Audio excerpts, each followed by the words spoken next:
Good evening. I am Arachna of the Spider People, your hostess with the mostess. And welcome to Beware Theater, because this be where you're gonna see some really bad movies. We have vampires, werewolves, monsters, aliens, and of course, the undead. So take a load off, pull up a couch, and fasten your seatbelt. It's gonna be a creepy night. Tonight, we watch 1939 British horror movie, The Dark Eyes of London, which we Yanks called The Human Monster. It was based on a very popular novel by Edgar Wallace and was the last British horror movie to be released before World War II. It was also the first British horror movie to get the dreaded H rating for horrific, which meant that only adults could watch it. However, in today's standards, it's not that bad. This movie is about the investigation of the deaths of people found floating in the Thames River and the possibility of insurance fraud around those deaths. It was cheaply made in about 11 days with just average acting and a surprise ending. However, it starred Bela Lugosi in one of his most sinister roles since Dracula. There's a creepy doctor insurance agent, a very determined inspector from Scotland Yard who's being shadowed by a very irritating cop from Chicago.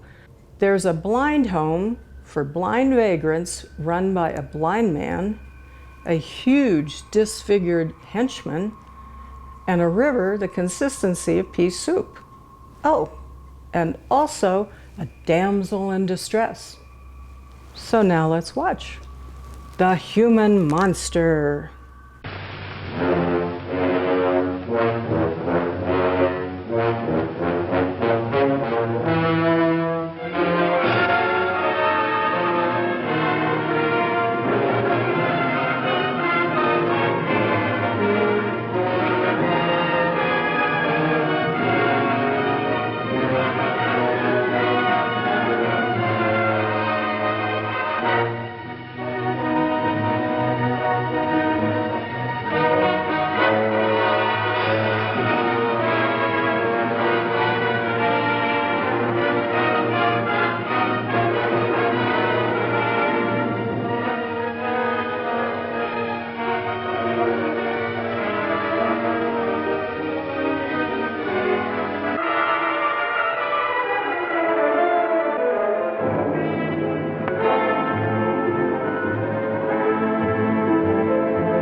It's probably a series of coincidences.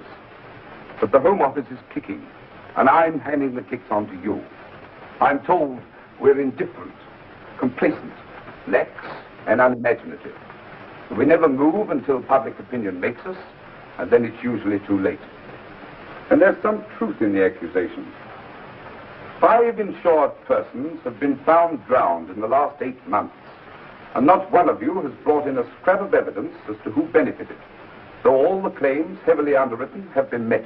What can we do without a lead from the SO's office? They can't move without evidence.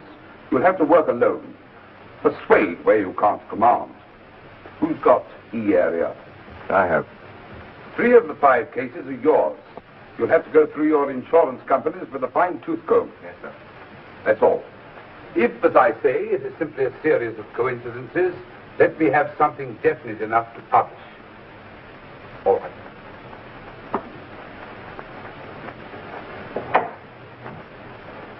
Oh, Holmes.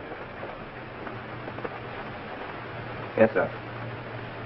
The extradition of the man Grogan from America. He arrives the day after tomorrow. I've made my arrangements, sir. They think so much of your prodigy in America that they've sent a Lieutenant O'Reilly from the Chicago Police Department along with him. He'll be staying a while to study our antiquated methods. I'll attach him to you. Then he won't learn anything. Yes, sir.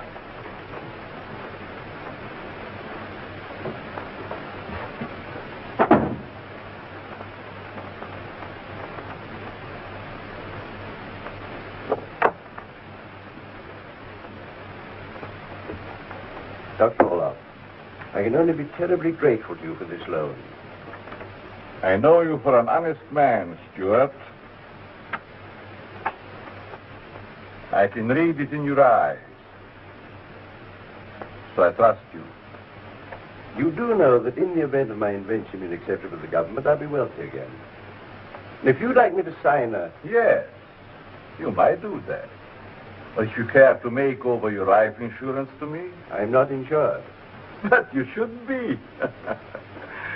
That's the insurance broker speaking, the businessman. The most charitable man I know.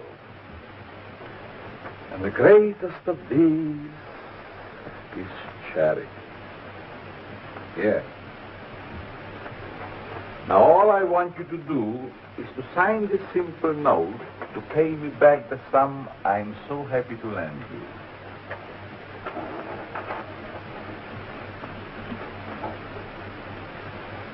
You're a very good man, Dr. Olaf. I wanted to be, Stuart. I wanted to devote my life to the healing of mankind. I wanted to be a doctor. But they got together. Those narrow-minded, prejudiced medical men to see how they can rule you. Brilliant, but unbalanced. That was the verdict. And so, I served the blind. You mean you... Here in Greenwich, Mr. Dearborn, himself blind, runs a home for blind vagrants. If you would like to express your gratitude for the little things that I have done, send him a donation. Or better still, go and see his home yourself and learn the joy of giving charity. I will.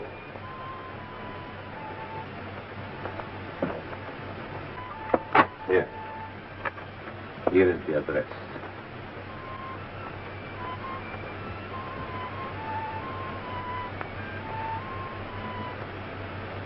Call on him tomorrow evening. I let him know that you are coming. I most certainly will. Do. Goodbye. Goodbye. And thank you again.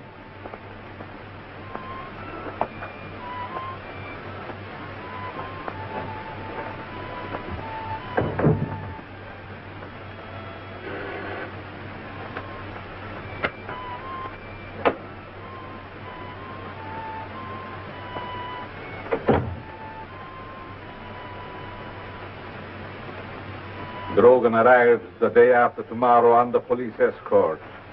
He will be allowed bail. Pay it.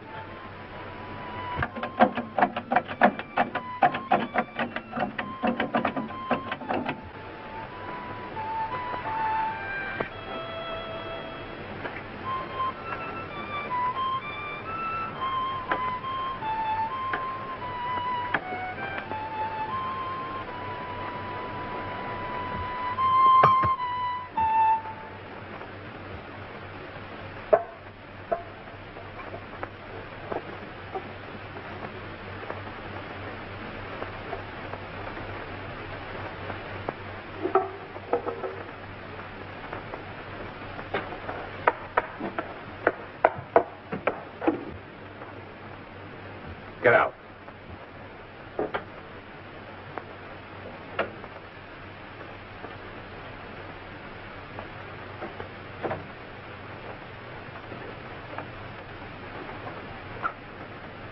Dr. Orloff? Yes.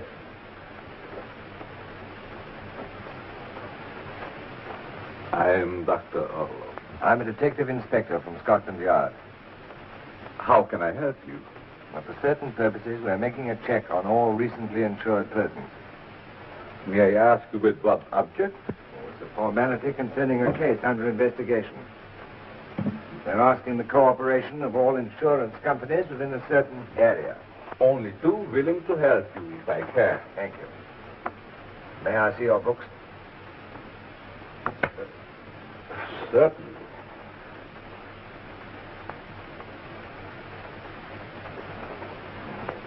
We don't do a great deal of business. We have only very small connections, you know.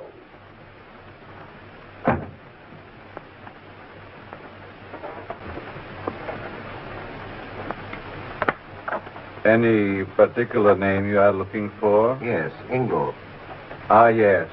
A sad case. Why Ingle should take his life... The verdict was found drowned. Was it? I had forgotten. Ingle was insured for £20,000. Yes. Who was the beneficiary? A woman, I think. Not his wife. It was all quite in order. Where is she to be found? I can give you an address. But I have a notion she went abroad. I'd like it, please, together with the surrendered policy. Certainly. Did you insure Miss Ursula Sable? Yes. Yes. She was found drowned, too, wasn't she? Yes. An extraordinary coincidence. Am I being suspected of foul play? No, Dr. Orloff. But in the public interest, cases like these must be investigated. Oh, I appreciate that. Who benefited in the case of Miss Sable? I shall have to look that up.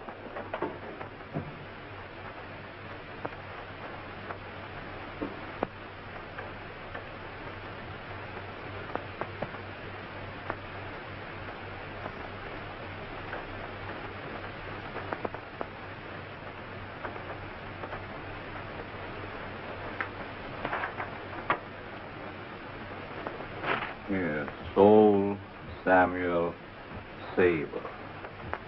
Oh, yes, Mr. Carl Hasher, a Romanian, I think. The policy was drawn up as a guarantee for money lent. And has Mr. Hasher returned to Romania? His last address was the Midland Hotel in Manchester. Well, thank you, Dr. Orloff. Have you all the information you I want? may have to call on you again. I'm always willing to help. Thank you.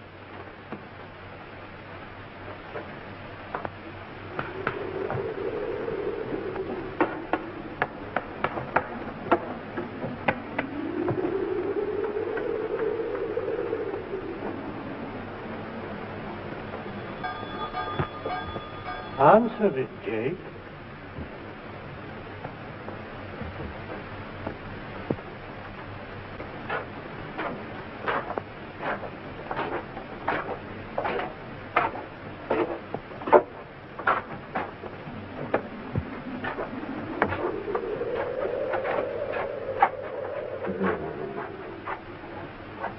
You've been a long time, Lou.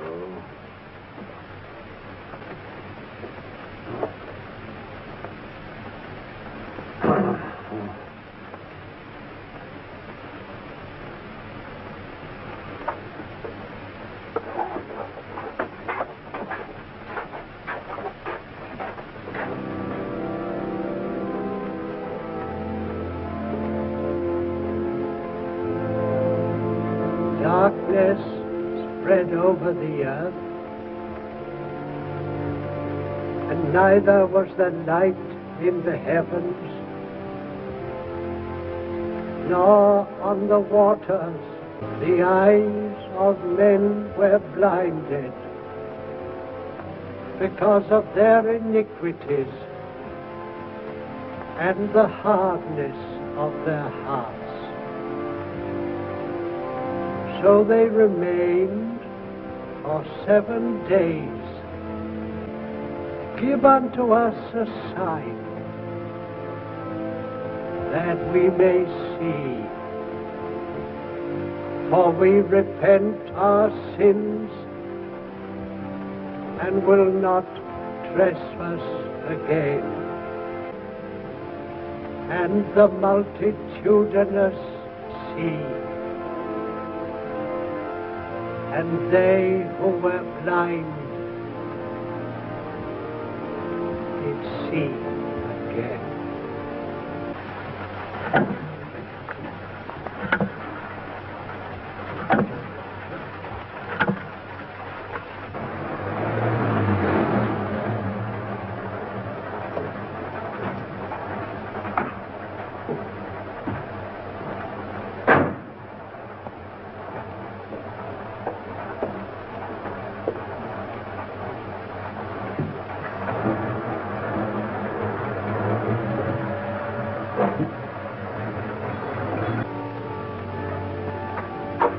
Hello, Lou. I wish to see Mr. Dearborn. Well, what's this? Stuart, I'm glad I'm here. Mr. Dearborn has been called away on an errand of mercy. The pleasure of showing you around will be mine. Come this way.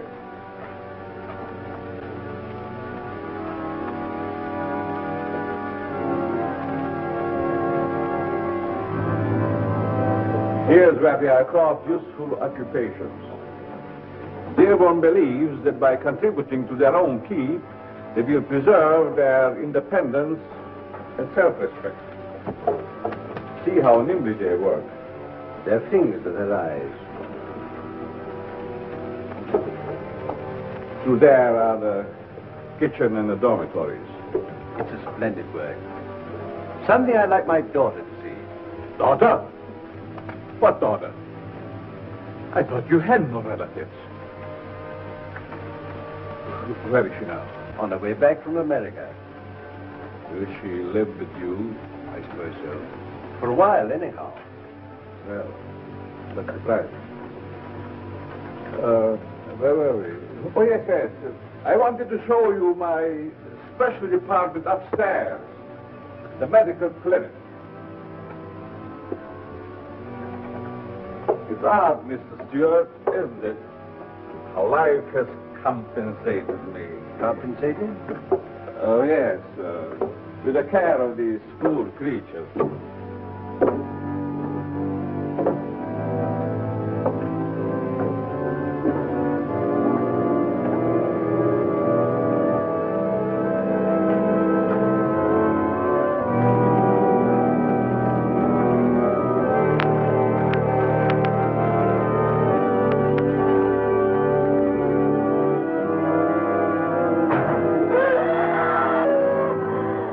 So what do they say? Crime never sleeps. And in this case, neither does Scotland Yard, because they're investigating men with no heirs who were found dead and floating in the Thames River at night. And now they're inspecting the insurance companies that insured them, including Dr. Orloff's. You see, Dr. Orloff wanted to be a doctor, but the medical community threw him out because he was brilliant but unstable, you think? And now he does call himself a doctor without being a doctor, and he runs an insurance company. I guess that's a natural job transition because, well, they both deal with dead people. So Scotland Yard sends Detective Inspector Holt to Orloff's office to look at his books, and he discovers that 2 of the dead guys were insured by Orloff. So when a gentleman named Mr. Stewart comes to see Orloff to take out a loan against his insurance policy, sure, Orloff writes him a check for £2,000 and says, oh, by the way, why don't you come and visit my favorite charity, the Blind Home, so you can experience the joy of giving. Now, did he just ask him to make a donation with the money he just lent him? They don't say. But to make sure that Mr. Stewart goes, Dr. Orloff gives him the Bela Lugosi stare and the Bela Lugosi farewell handshake. Goodbye. Well, it's not the clench from White Zombie, but it is effective. And Stewart glazes over and he says, sure, I'll go. So if you think Dr. Orloff is creepy, blind Mr. Dearborn, who runs the blind school, and his gigantic deformed assistant Jake are truly disturbing. So that night, when Mr. Stewart comes to visit the blind home, Orloff shows him around. And while they're walking around, one of the residents secretly puts a braille note in Mr. Stewart's pocket.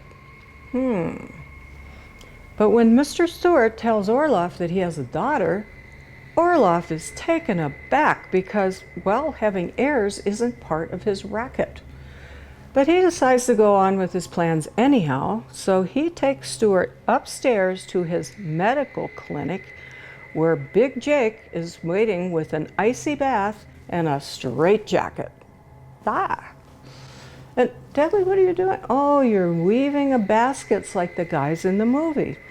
Well, I'd say be careful that these reeds don't poke your eye out, but you don't have any eyeballs, so go ahead.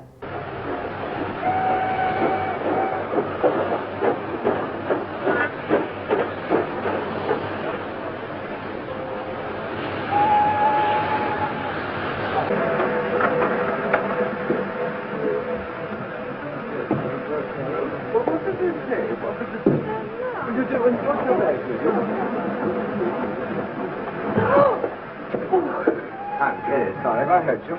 No more than a steamroller would have done. Nice work, Flatfoot. Hey, are you Holt? I'm O'Reilly, Chicago Police Department. Hello, how are you? Yeah, I'm one to kiss him. I'm sorry about that girl. She'll get over it. Here's your man, Grogan. Oh, I'm glad to have you back, Grogan. Yes, I'll bet you are. Oh, you'll look pretty silly when I get back to the yard, Sergeant. I'll look pretty silly if you don't. You'll be missing a couple of them if you don't look after them a bit better. I think your English police are wonderful.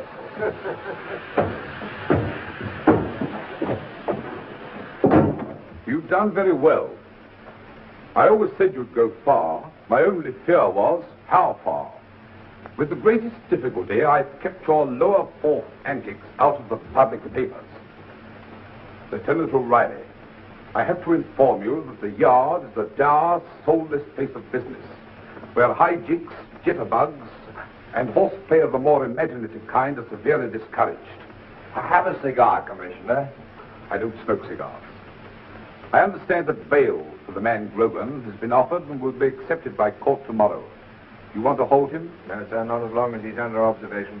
Very well. Yes, Mr. Commissioner. Yes. What? What's for you, Holt? Hello? Yes, Holt speaking. What's the place? Sorry, old stairs. All right, don't touch anything. Yes, I'm coming now. Yes, instantly. Exchange, transfer me. I want transport M1. Another river case, sir. Holt speaking. I want a car at the front entrance in 4 minutes. In case he should forget to make a mess of it, you better go along with him. Yes, sir.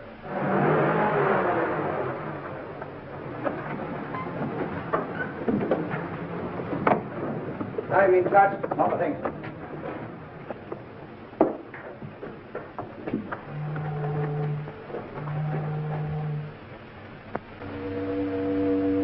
Taylor, Hillingdon and Curtis.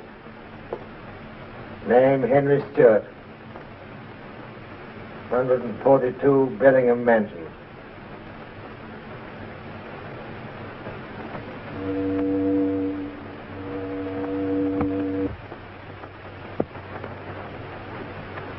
Off a broken coupling. Marked HS. You can't make a homicide case out of half a cufflink. Ambulance is coming, sir. All right, have him taken to the mortuary. Tell the doctor to run the rule over him. Issue the usual notices and try and get him identified. You're taking a lot of trouble with this case. Well, perhaps I think it's worth it. That'll be all. You can cover him up now. What do you make of it, Doc? A simple case of drowning. Mucus froth about the nose and mouth. Water in the air passages and lungs. About a pint of it in the stomach. No marks of violence? None whatsoever. It ain't even murder, Class B. It's either accident or suicide. How long has he been dead, Doctor? About 3 hours. Was the water you found in the stomach muddy? I haven't had time to analyze it yet. Now, let me know when you do, will you? A relative has just arrived, sir, to identify the body. Well, you wait here, will you? Right.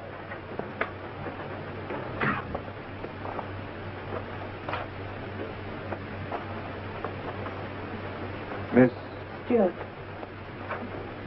do you remember me? I remember. What's happened to my father?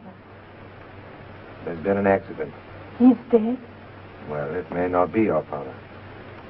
But we have to make sure. You must be brave. Are you ready? Yes.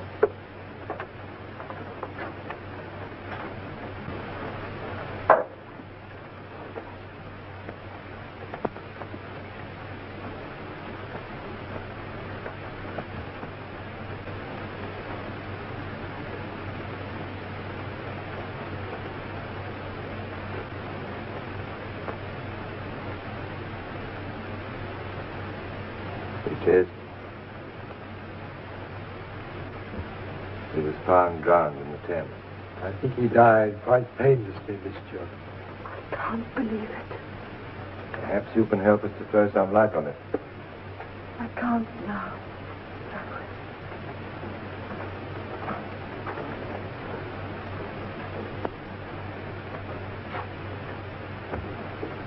Can't she take it, that girl? Without a whimper, too. Yeah, she's plucky, all right. For her sake, I hope you get an accident verdict.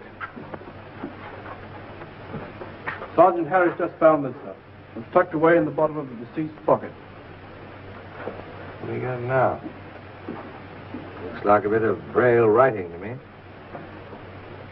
Coming? What I'd like to know is how that cufflink got torn away. Yes, I'm coming.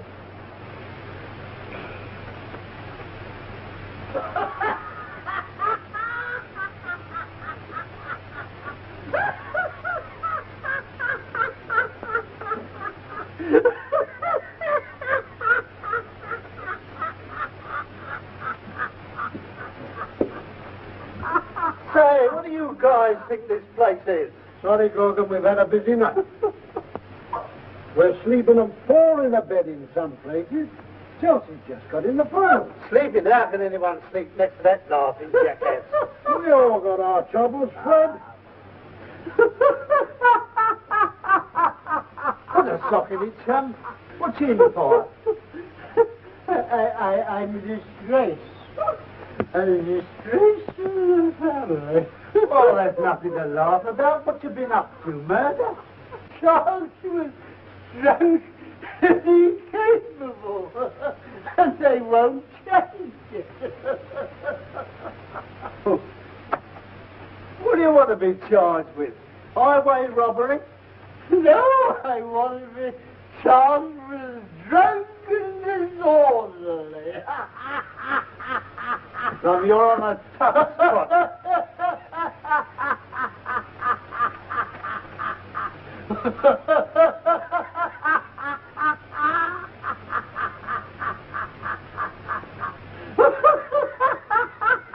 I'm sorry, I had to keep you waiting. Pull up a chair, all right?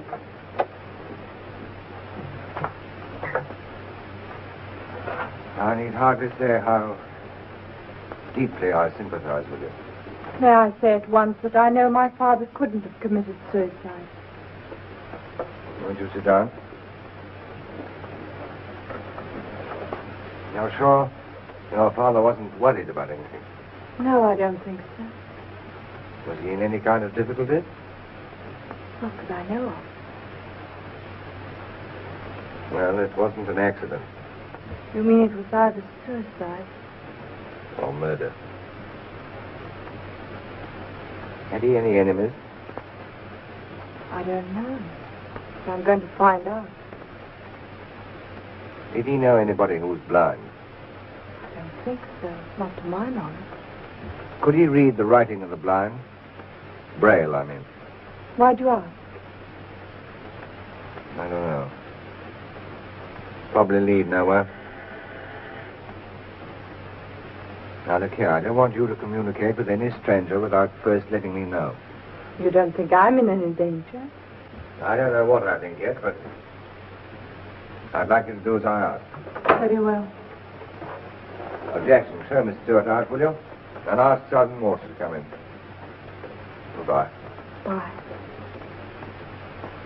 Your bag, Miss Stewart.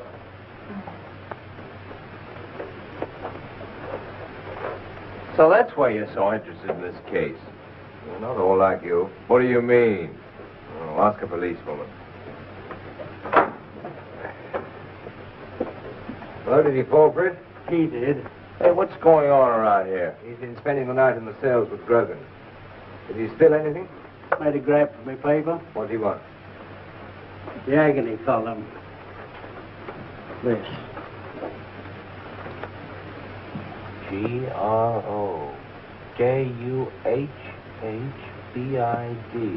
Hey, what is this? Ask codes what they make of this, will you? Right, sir. And I'll have Grogan up now. You want me to answer? No. Send up 249, please. Listen, you can't do this to me, Alt. Take it easy, Grogan. I'm entitled to a night's rest the same as anyone else. All right, Fred. I'm going to see you're made more comfortable. Look, Cole, let me have this guy for just 2 minutes. Now, listen, Fred, I don't want to press this charge against you. When you go up in front of the Beak in the morning, I'm not going to oppose bail. Why don't you give him a civic reception? Who's standing your bail, Grogan? Just a friend. A loving friend. Oh, you don't feel like telling me. Not when I'm going to let you out in the morning. Just put yourself in my place, Inspector. All right, Grogan. And you won't oppose the bail? No, I won't oppose it. If ever I have a son, which is extremely unlikely, I'll name him Larry. Come on, Fred. Back to bye-bye. There's no need to use your hands. This is no police station. It's a sanitarium. There's always tomorrow, O'Reilly. Come in. Oh, did they make anything of it? Yes, schoolboy code. GRO, obviously Grogan, written in plain to attract his eye. The rest is simple code. The first letter in this case, G, is A, H is B, and so on. What's the message? GRO, communicate Orloff. Orloff. Dr. Orloff. Any good? Well, I don't know. Except that Grogan's strong suit is forgery. And that piece of paper I found in Stuart's pocket was a message in Braille.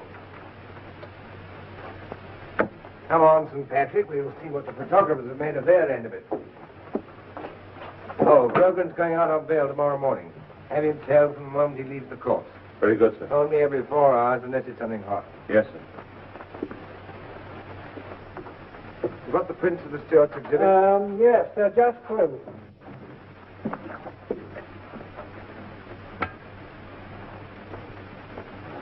Project them, will you? Mr. Porthero, project these.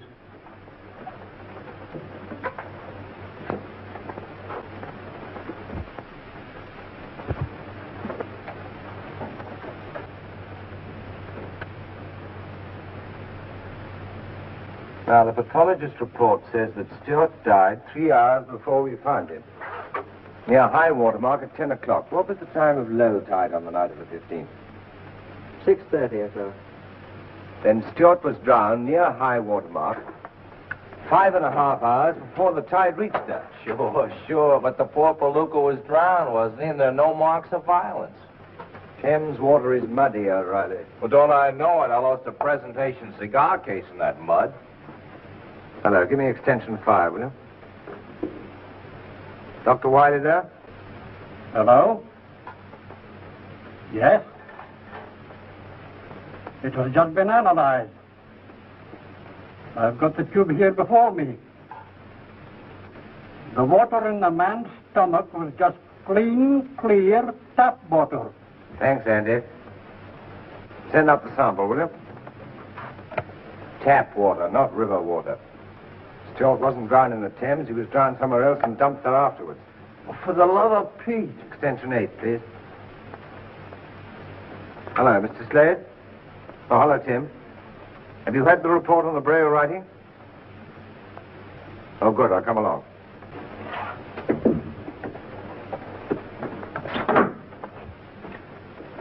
Hello, Tim.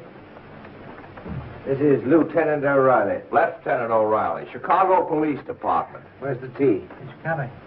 What'd you make of that Braille writing? Very little. The water's obliterated the greater part. The first 3 letters are M-U-R. Is that all? That's all. Well, there are very few words beginning with M-U-R, and one of them is Murder. You said it, big boy. I'll keep that, Tim, and you can drink my tea. Remember, Tim? Chicago Police Department. Goodbye, Mr. O'Brien. Just in from America and arriving on platform 12 at King's Cross train station is Lieutenant O'Reilly, a cop from Chicago, bringing a forger named Grogan back to London to stand trial. Also alighting from the train is Mr. Stewart's beautiful daughter Diana, who's here to see him. Well, Inspector Holt is so smitten with her, he bumps into her and almost knocks her down. I mean, that scene was so chaotic, I half expected Harry Potter and Hedwig to come barreling off the train with him. Too bad they didn't, because they would have really lightened up this movie. Unfortunately, it was left up to Lieutenant O'Reilly to be the comic relief, and he's just irritating. Meanwhile, Mr. Stewart's body is pulled out of the muddy Thames River, and the only clue to his death is a broken cufflink and a message in Braille stuck in his pocket. Well, now that he's dead, how's he going to pay back Dr. Orloff? Oh yeah, he signed over his insurance policy to Orloff in case of death. And even though Mr. Stewart's death looks like a suicide, Scotland Yard's lab examines the contents of his stomach, and what do they find? Tap water.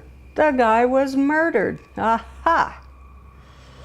And then when Orloff posts this cryptic note in the classifieds in the newspaper for Grogan, and then he bails Grogan out of jail, Inspector Holt's spidey senses go off and he suspects them both, with good reason.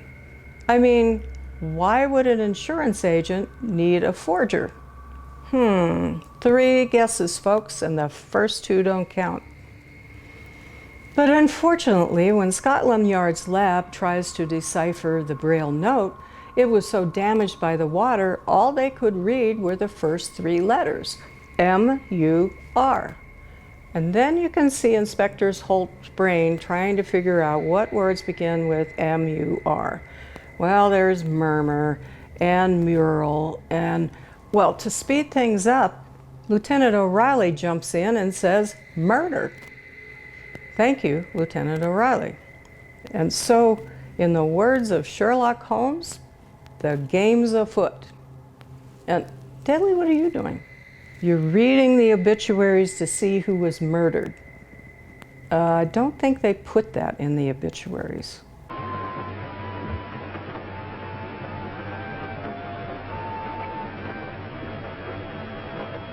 Here.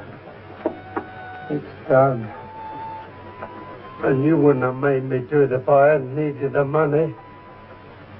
It's not the first time you've signed a signature that wasn't your own. The first time I signed one of a guy what's been murdered. There is no question of murder. Oh, yes, there is. The cops are saying there is, and the papers are saying so, too. So, you won't be able to come near me over me quite so much, will you? Are you threatening me, Grogan? No, I'm not threatening you. Don't you worry. I won't squeal. I'm not that kind. No. You won't squeal. I'll see to that.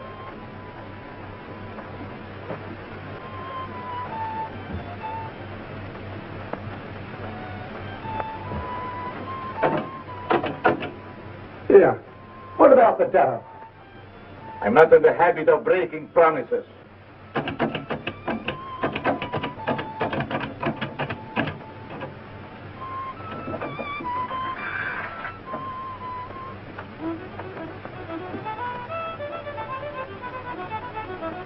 Put your things away.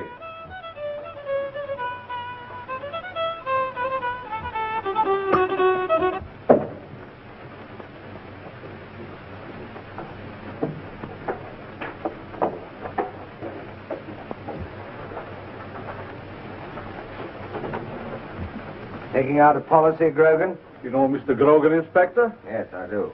How can I help you this time? Listen, I thought you was going to lay off me. What's this man doing here? I don't understand you, Inspector. I don't like getting myself talked about, so I'll just off it over. All right, let him go.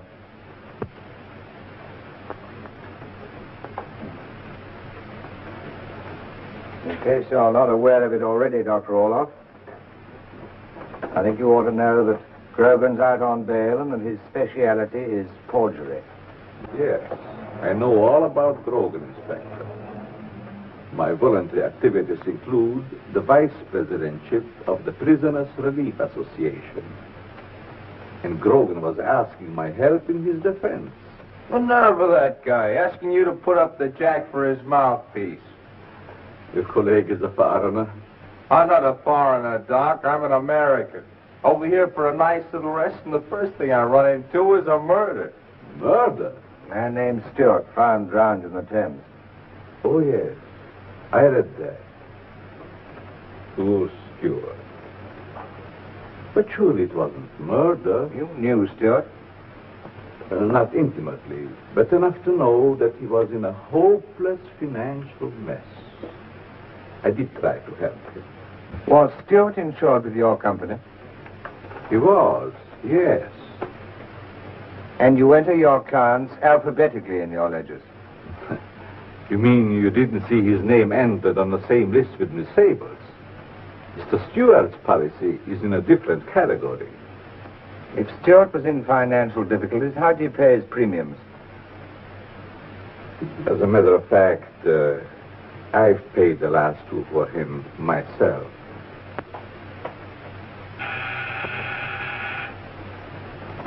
Perhaps you would like to see the policy.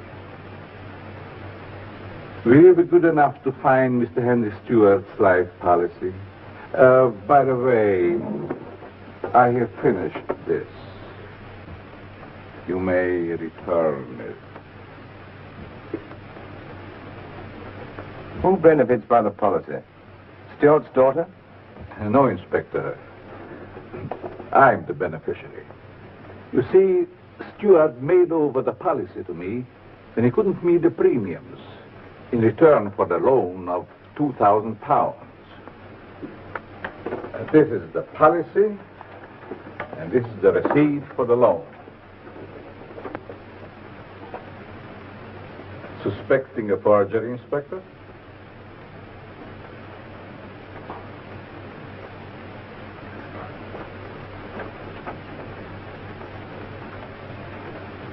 Do you mind if I fill my pen? This is copying ink. Use this.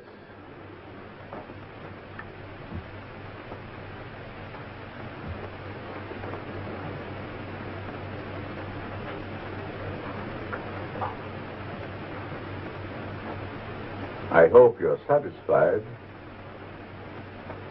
As satisfied as a detective ever is. Thank you. And don't hesitate to call on me whenever I can be of assistance. I won't.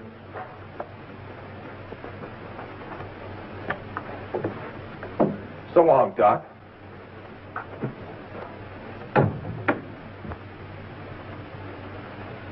Give me the list of the underwriters covering the Stewart policy.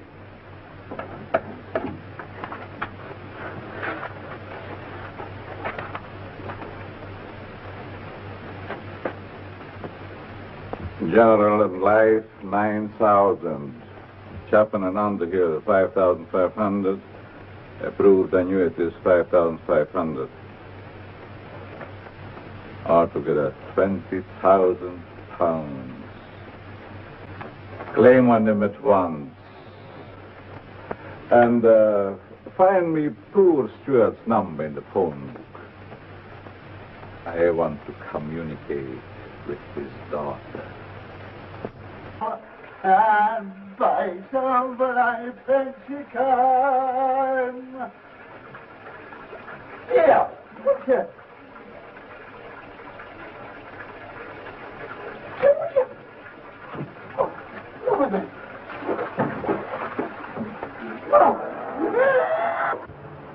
Hey, you're wearing me out. Where are we headed for now? To interview Mr. Grogan on the fascinating subject of forgery. You're working too fast. What about the murder?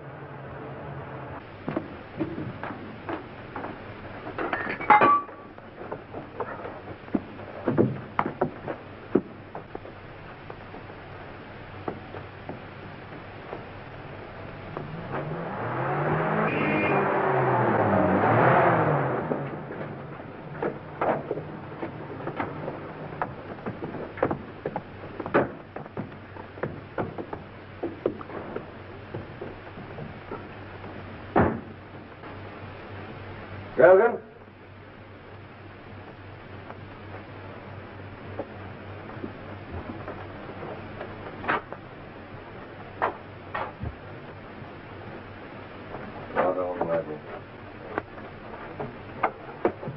All right, do do what you can with the poor devil. I'm afraid we're too late, sir. Don't they ever shoot anybody in this country? Now, listen, O'Reilly, we're on to something. We want to work fast. You mean faster? Put the light on, will you? Hello? Give me Whitehall 1212. Quickly, please. Poor old Fred. Hello? Hello. Send a doctor around to Grogan's flat at once, please.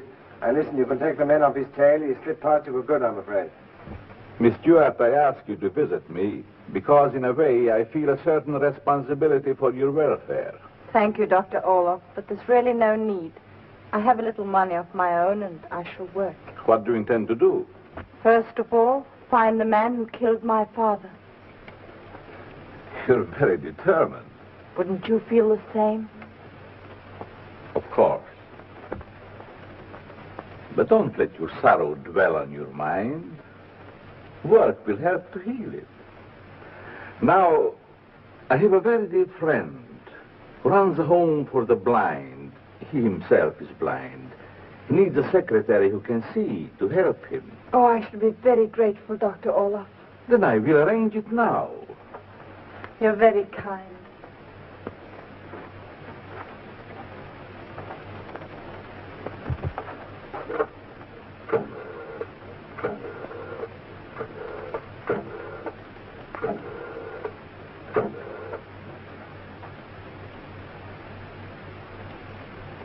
Dearborn, this is Orla.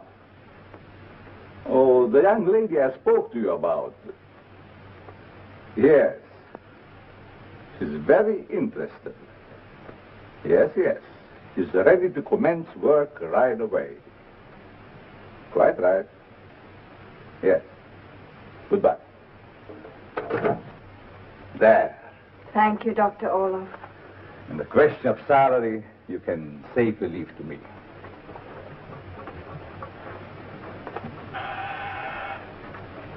And now I'll say goodbye. My man has a taxi waiting for you. And now, don't brood on the past. Think on the future. See Miss Stewart to her taxi. Goodbye, Miss Stewart. Goodbye.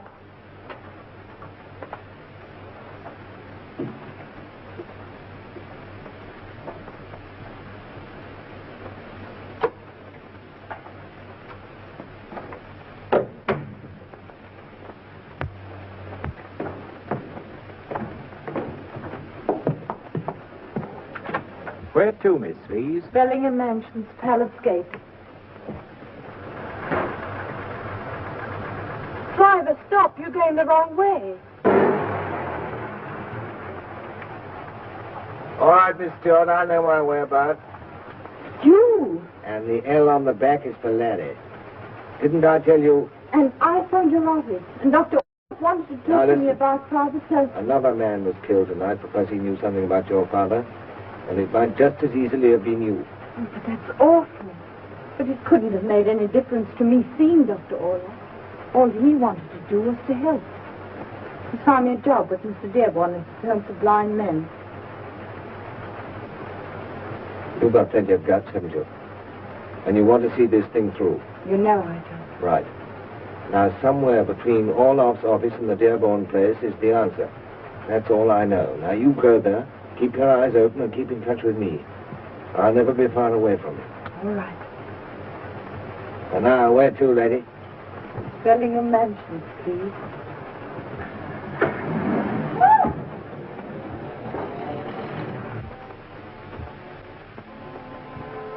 I devoted my life to this work, Miss Stewart. But I cannot help these poor fellows as much as I would like to. My own blindness prevents me. Hard to believe you're blind. You move about so easily. Haven't you heard of the sixth sense of the blind? Every sorrow in the world has its compensation. Now come. Let me show you these poor fellows.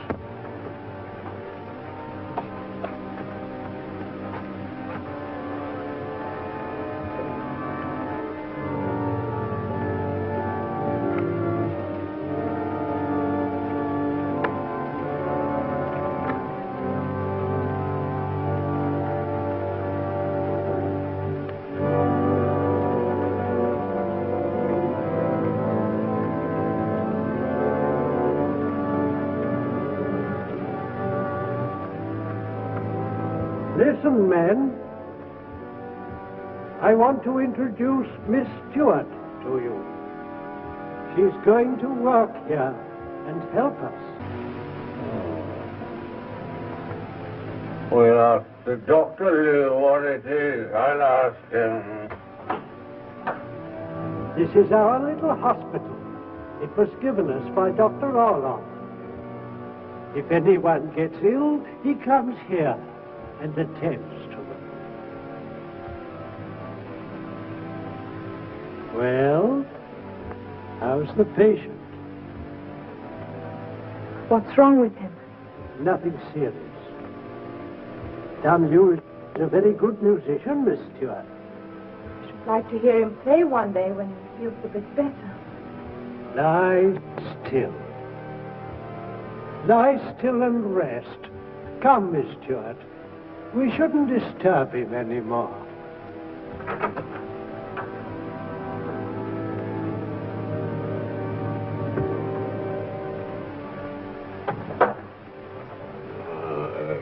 You heard what he said, Lou. You must lie still.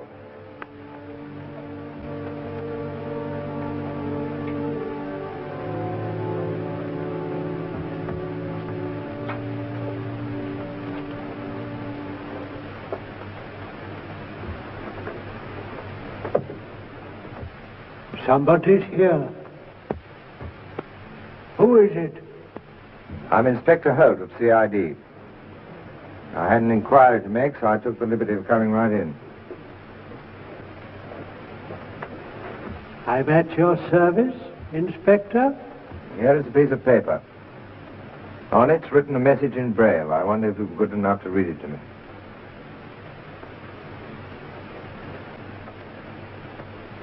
The first letter is M. I can't tell you what the rest are. They are not decipherable. That's a pity. What is the import of the paper? They were found in the pocket of a drowned man. You distress me, Inspector.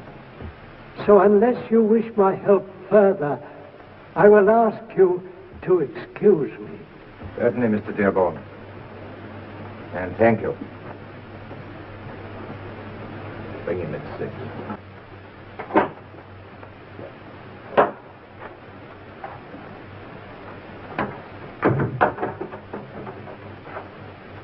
How is he?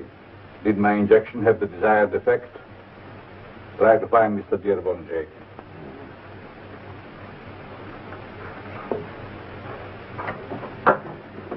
Shall have to make another experiment.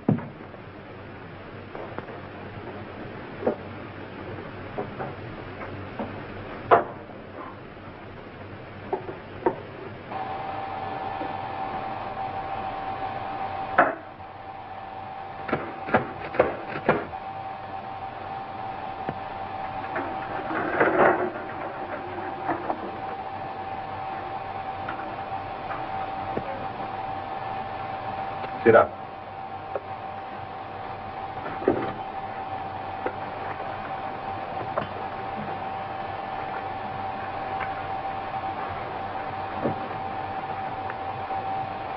You have been very foolish, Lou. You have been writing on little bits of paper. The police have been here. They might come back, Lou. They might ask you questions. You're blind and you can't speak, but you can hear, and that will never do.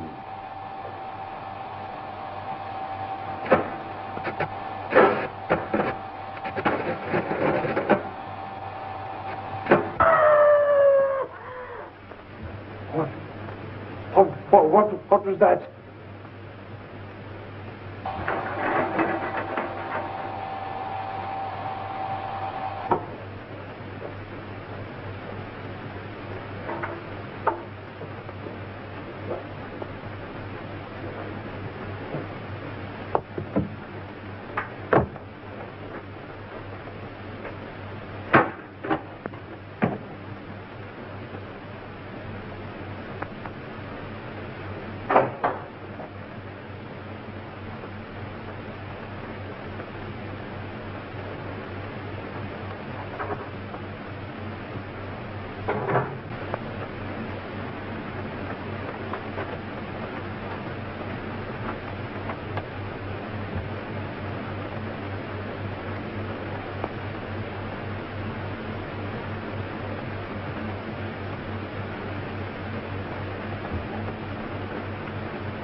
Hello, Dr. Orloff. Good evening, Miss Stewart. Louis is all right now. I've been attending him.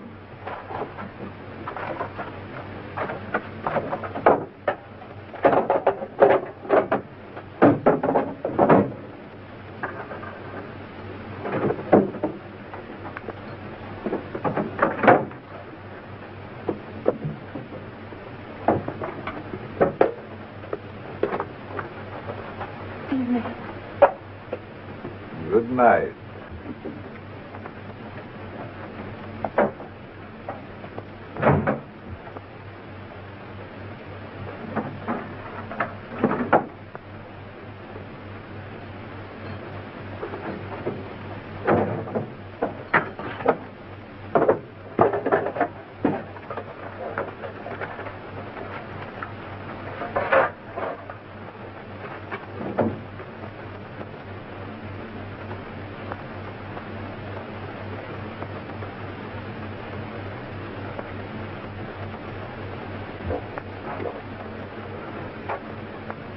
You know where the young lady lives, Jake.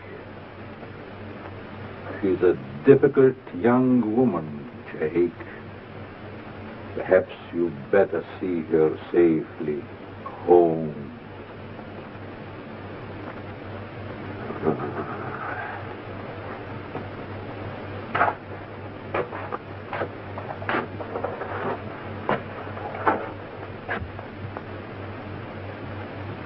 It's ironic that Stuart should be carrying in his pocket a message that was to cause his own death. A message sent to a blind man from a man who could write Braille. Yes? Investigation Bureau. Henry Stewart was insured by the Greenwich Insurance Company for £20,000. 3 firms underwrote the policy for the full amount. Got him. Who? Orloff. Dr. Orloff. You mean that nice doctor guy? Now, listen, I've been checking up on that nice doctor guy. Doctor, I thought it was bogus, but it isn't. He'd be a practicing physician today if a megalomaniac streak hadn't got him into trouble years ago. Now he runs an insurance company. He takes out bogus policies, forges the signatures of carefully selected people, and lays off the sum with the underwriters. Yeah? He waits a reasonable time in paying the premiums, and everything is straightened above board. Then neatly bumps them off. Collects the money from the underwriters, makes a fictitious entry in his book saying that the money has been paid out to persons who don't exist. Hello? Hello, Diana. Yes, I'm glad you rang. Listen. You listen. Just before I left, I had to go through Dearborn's accounts, and I found a check from my father that hadn't been paid in, attached to a letter saying that Dr. Orloff was arranging for him to pay a visit to the home. Does it say when he was going? Yes, he was to go on the evening of the 15th. The evening of the night before we found him. Does it say anything else? No. What do you want me to do? Just a minute. Something's happened to the light. Hello? Hello? Diana, what's happened? Diana! What's the matter? I don't know. Walt, for God's sake, give me a car. Hurry.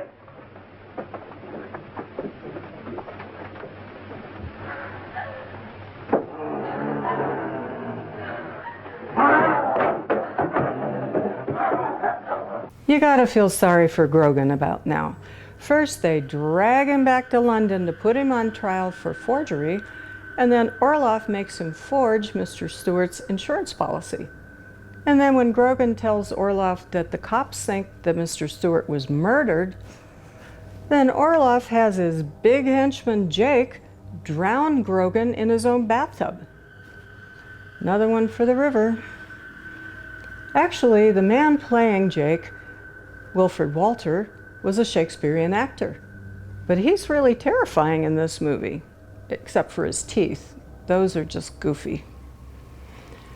So Inspector Holt and Lieutenant O'Reilly make another visit to Mr. Orloff's office, but this time they come away really suspecting him of illegal activity. They don't know what it is, so they can't prove it, but they know that he's up to no good. But Mr. Orloff has another problem. Not only did he have to bump off Mr. Stewart in order to get his insurance policy money, but now he has to bump off Mr. Stewart's daughter to keep his insurance money. So he conveniently gets her a job at the creepy blind home in order to keep an eye on her and know where she is when he wants to get to her. So about now, Dr. Orloff is getting real used to doing bad things to people to keep them from exposing his racket. And when he finds out that poor Lou had slipped that braille note in Mr. Stewart's pocket, he straps him down and makes him deaf in addition to being blind so that the cops can't interview him. No, poor Lou. And then when Diana finds some suspicious paperwork from her father, she runs back home. And Orloff finds out about it, and he sends Jake after her to deal with her. Good thing she was on the phone with Inspector Holt when Jake got to her door. I hope the cops get there in time so nothing bad happens to her. But stay tuned, folks. Things are about to get real dicey real soon. And what now, Deadly? You have a knock-knock joke. I know I shouldn't do this, but go ahead. Knock, knock. Who's there? Jake. Jake who? Jake from the insurance company. No, Deadly, I am not going to ask you what insurance company. Betting a match, that is called.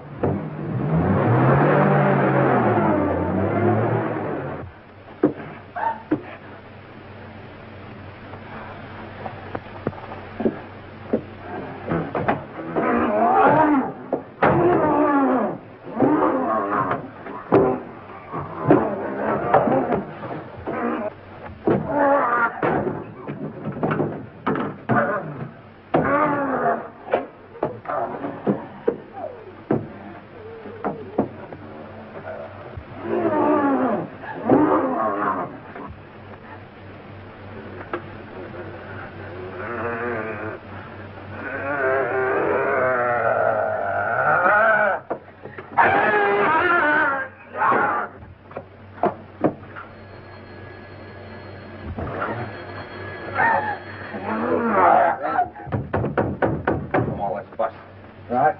Ready?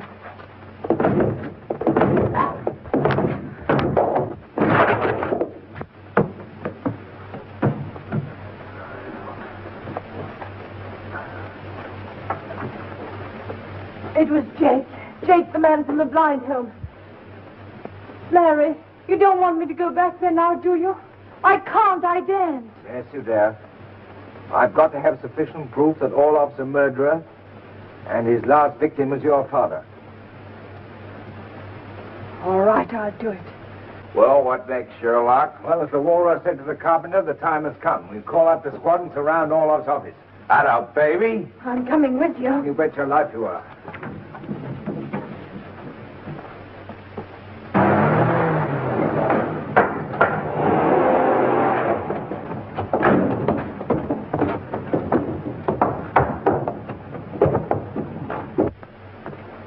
Search that room.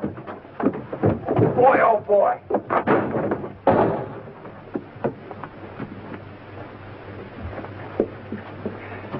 Well, it looks like you beat you to it. Yes. What a payoff. You won't get far.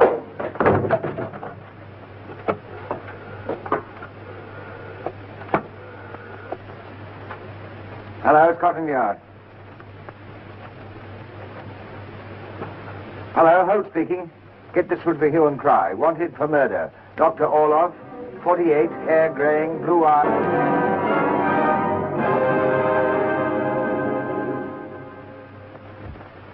In spite of a nationwide search, Orloff has so far managed to evade capture. Every hour reveals the magnitude of the insurance crimes he so diabolically engineered. It's incredible. This man, our benefactor, should have murdered your father. Come in. Who is it? Inspector Holt. Oh, I remember. What is it this time? More Braille? No. Tell me what you know about Dr. Orloff. Dr. Orloff? As I knew him, he was one of the kindest men I ever met. He was our most generous supporter. No, he wasn't. He used you. He gave money to your institute in order to get the blind men here as dupes. Mr. Holt. I should like to see this hospital of his. I will take you there.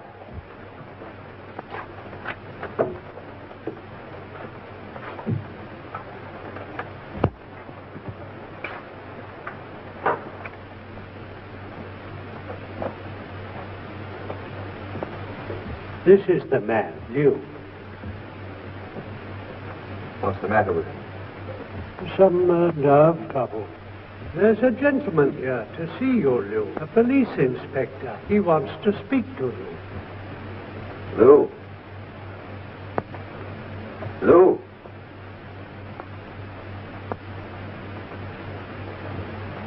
Lou. Is he deaf as well as dumb and blind? No. He should be able to hear quite well. Who fitted this place up? Dr. Orloff. One of his many charities. What's this? You have me at a disadvantage, Inspector. I'm not familiar with any object unless I handle it myself. It's an iron tank. You can run water into it. What's it for? I'm afraid only Dr. Orloff could tell you that. I have no medical knowledge.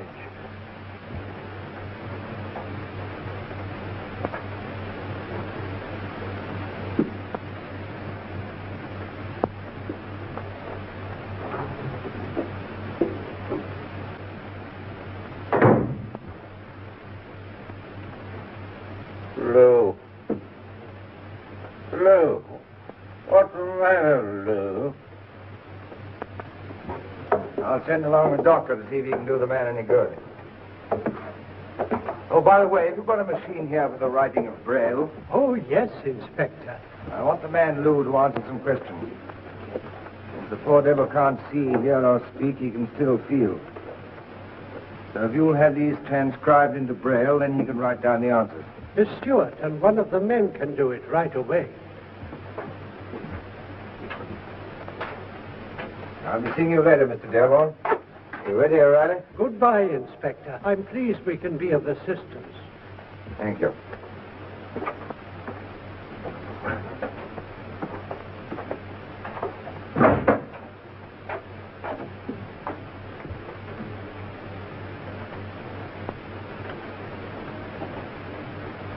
Miss Stewart? Yes. Here is a list of questions to be transcribed into Braille. You can read it out, and one of the men will take it down on the Stainsby machine. The machine is kept in the cupboard by the window. This is the key.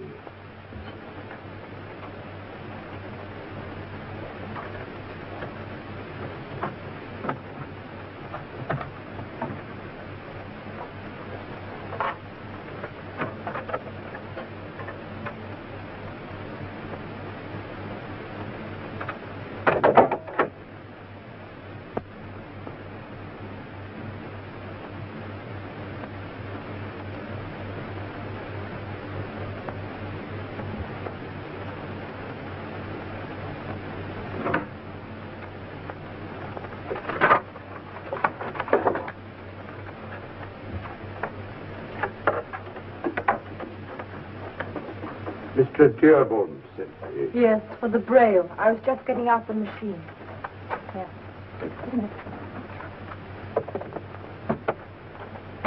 At what time did he perform the operation?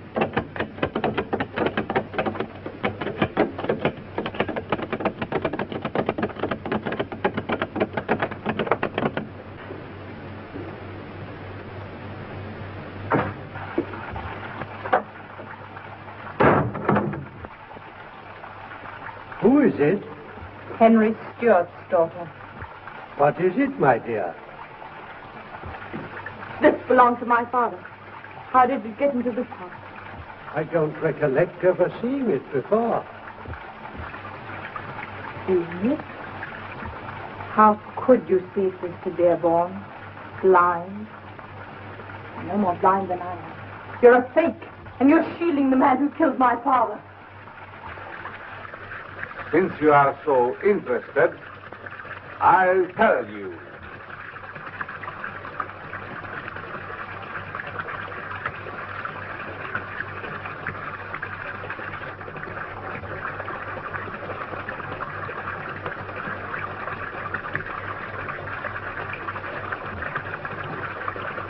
Yes, I am the man who disposed of your father. And for the same reason, I must now dispose of that poor fool on the bed. Oh, that is my way.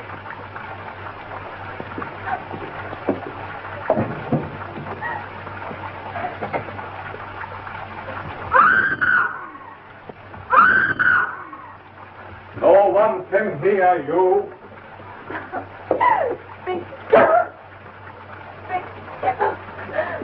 Inspector Holt, That stupid policeman. He stood there and asked me what the tank was used for. Now, I will show you.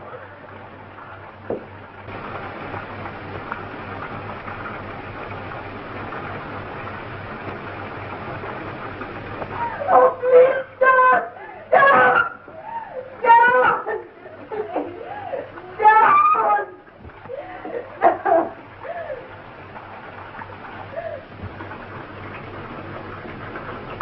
Look.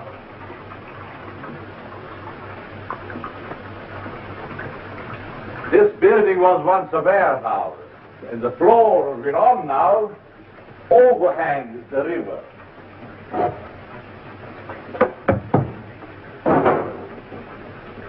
Below there are mud flats, which have proved most useful. Eventually, the tide releases them, and the rest you will understand. In your father's case, unfortunately, he couldn't follow this procedure. Jay carried him to the river.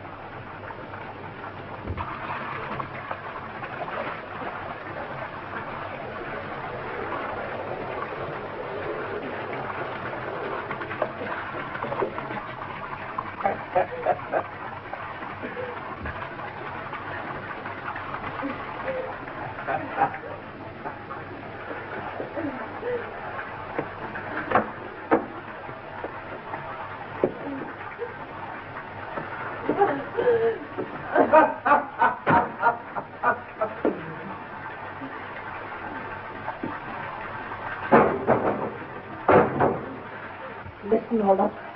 I'm to meet Holt at 6 o'clock. If I'm missing, he'll come straight here. My dear young woman, I shall soon be sailing down the river. I have my own yacht. They'll know. The men downstairs know nothing. They're blind. Who else will be alive to tell them?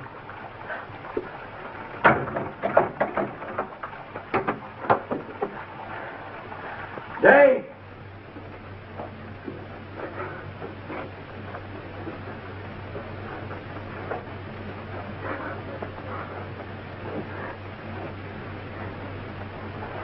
Make no mistake this time, Jay.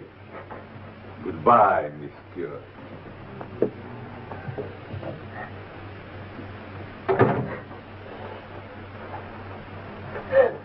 Don't, Jake. Please. Don't listen to me, Jake. Listen to me.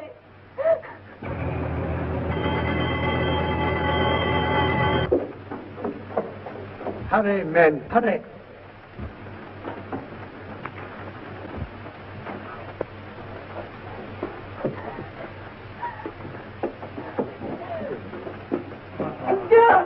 Don't, Jake. Don't, please, Jake, don't. Jake. Where's Lou, Jake? Lou? He's gone, Jake. Olaf got rid of him. Like he got rid of all the others.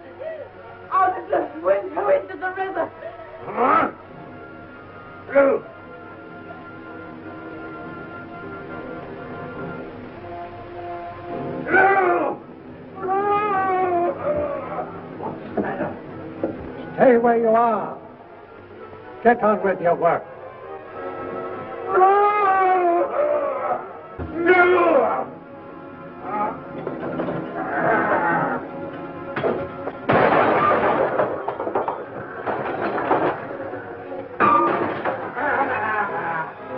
Thanks.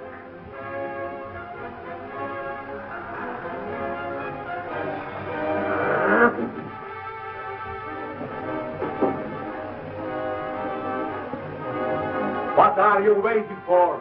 Do as I've told you. You kill Lulu!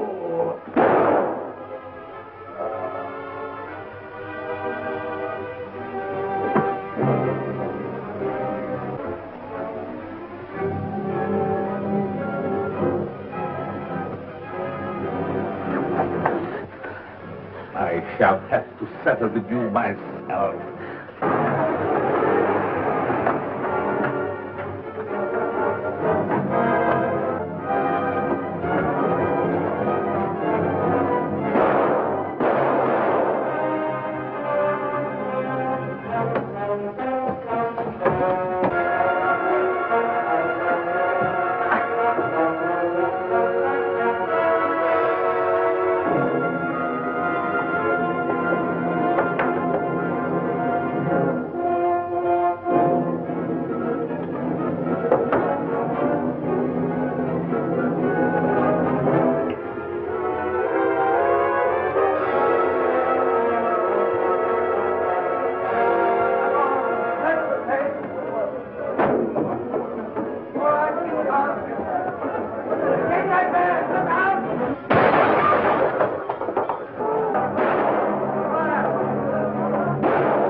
God, you're safe.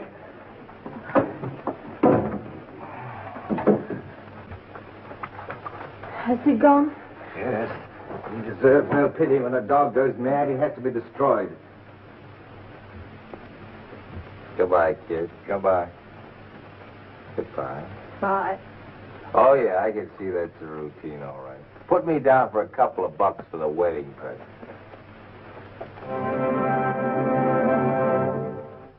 So there you have it. Another monochromatic movie marvel and really creepy. This movie teaches me that even though Bela Lugosi always gave it his best shot in no matter how bad the movie was that he was in, we are fortunate here in this movie to see what he could really do with a good creepy plot and someone dubbing in his voice so you could actually understand him. It also teaches me to be sure you always hire reputable insurance companies and pay your premiums on time. Otherwise, you might be sorry. So until next time, or not, this is Arachna of the Spider People, wishing you nighty-night, and don't let any gigantic buck-teeth henchman bite.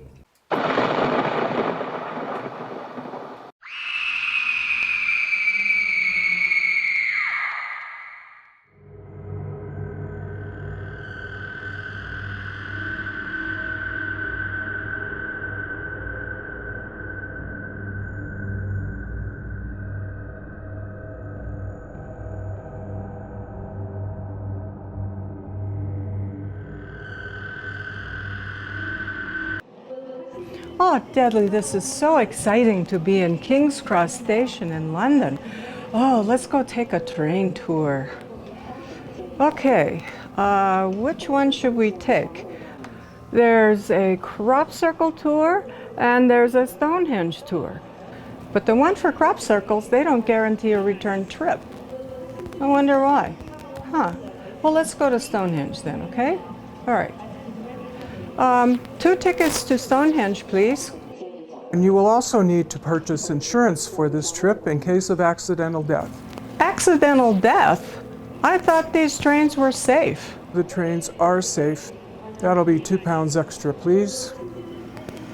Okay, if you insist. Here are your tickets. Okay, Deadly, 2 tickets to Stonehenge.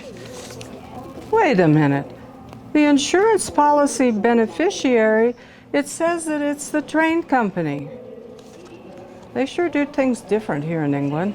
Okay, let's go catch our train. Oh, they're announcing our train departure. Platform 12, down here. We better hurry. Did you see that? We got our very own cabin with a window. Look at the view. Oh, this is so cool. Tickets, please. Oh, tickets? Oh, yes. Here you go. 2 tickets to Stonehenge and back. Thank you. Wait a minute. Won't we need those tickets to come back from Stonehenge? I mean, we bought a round-trip ticket. Are we on the wrong train? I wouldn't know, miss. Oh, Deadly, this trip just gets stranger and stranger. And did you notice that that conductor doesn't look very healthy? I guess it's good that they employ the handicapped elderly. Okay, well. The dining car is now available. Oh, the dining car. Yes, I've always wanted to have dinner on a dining car on a train. It's so romantic and mysterious. Let's go try British cuisine, huh? I hope they don't have haggis. That's disgusting.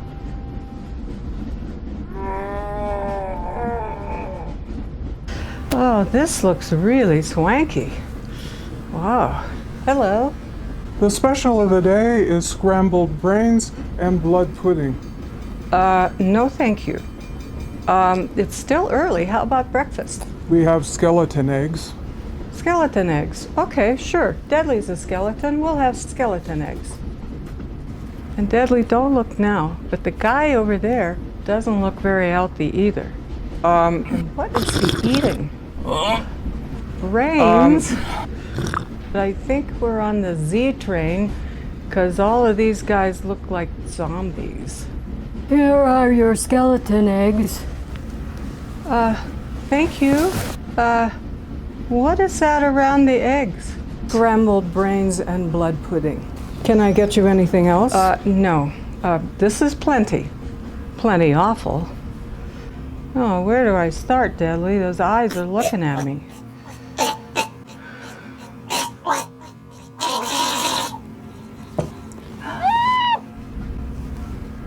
Did that guy over there just drop dead? Well, he is a zombie. How would I know? Zombie down! Call Scotland Yard! Call Scotland Yard? We're on a moving train. Well, this chap appears to be totally dead. Looks like he drowned in his food. Yep. Anybody see anything? Anybody see what happened? How about you, miss? No, Inspector. We just got our breakfast and we were starting to eat. Well, another one for the tracks.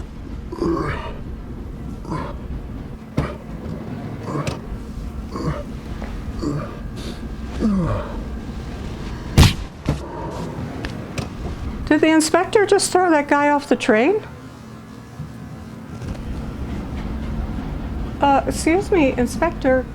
Aren't you going to investigate the guy's death or possible murder? No need to, miss. He was already dead. But listen up, the rest of you. Be more careful with your food.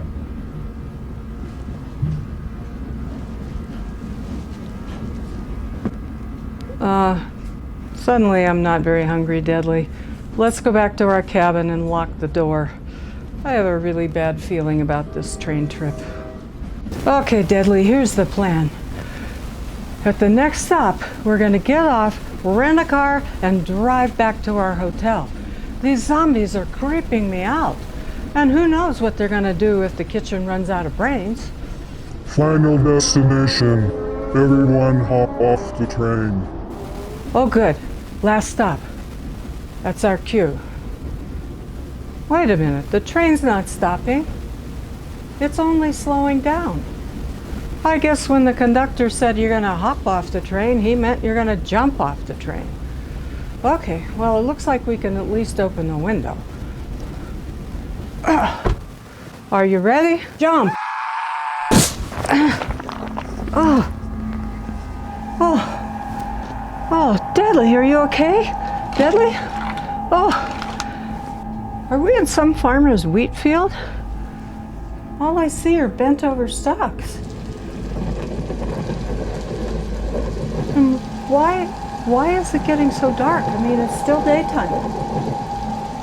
Well, I hope our insurance covers abductions.